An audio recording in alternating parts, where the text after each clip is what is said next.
Welcome back to my channel. Today I'm going to share 5 things that you can use to survive Japan without knowing Japanese.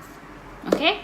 These are 5 tips that I personally have used and that I have found to be somewhat effective because I'm still here and I'm still surviving. I'm still coping each day.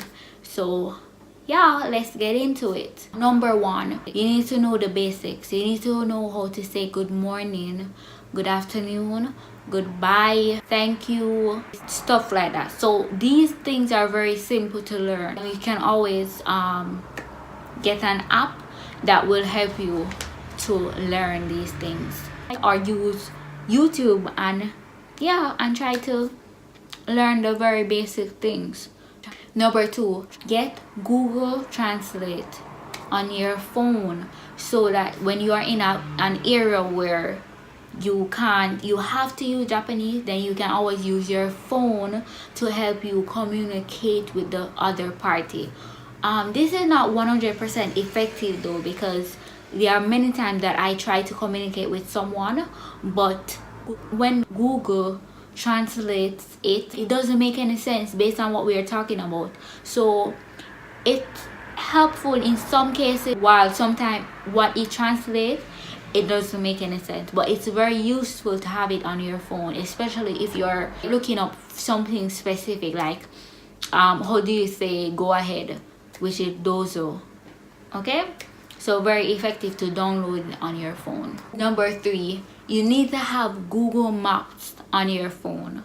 If you're like me, I'm always going to places that I've never been before, so you have to have Google Maps on your phone, and it's very simple to use. In terms of, if you, for example, if you're leaving from Yokohama station and you're going to Shibuya station, you simply type in Yokohama station to Shibuya and you'll see all the information that you need to get to that station. So it's gonna tell you where exactly to go, what train line to take to go to Shibuya, the time that it will take, the cost.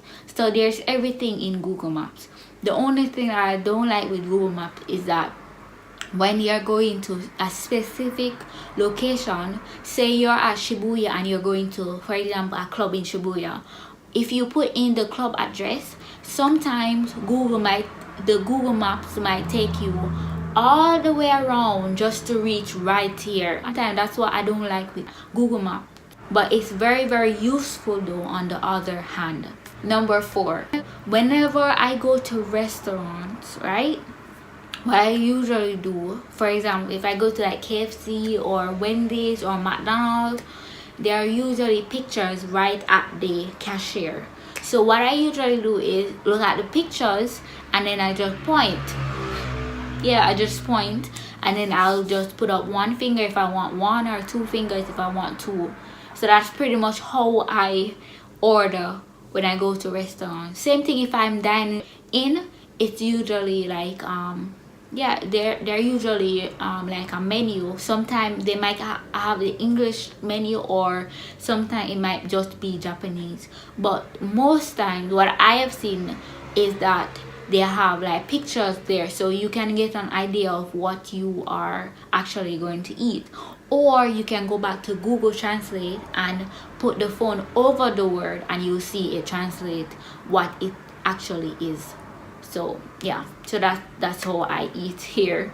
And same thing when you go to the supermarket, you just use Google Translate and it will tell you what the food is, what it contains. The final one is number 5, get a job that does not require knowing Japanese. So currently I am an English teacher. My job does not require me to know Japanese. Some jobs you have to know Japanese, but luckily for me, I don't need to know Japanese. I don't speak Japanese at work at all, unless I'm greeting my coworkers, which I mainly do in English, if you get what I'm saying. But so majority of the time I'm always speaking English. There are many English speaking jobs here. If you are already inside Japan, I think I'm going to do a video on how you can actually search for jobs here, because I've been to many interviews and I applied to many jobs, and I currently have more than one job right now. If you want, I can do a video on places where you can go to apply for a job. Those are the 5 tips that I have and that I have personally used while being here to survive Japan without knowing Japanese. I hope this video was very informative, and I hope you enjoyed it and you learned something from it. And let me know if you're in Japan and you don't know Japanese. How do you survive Japan?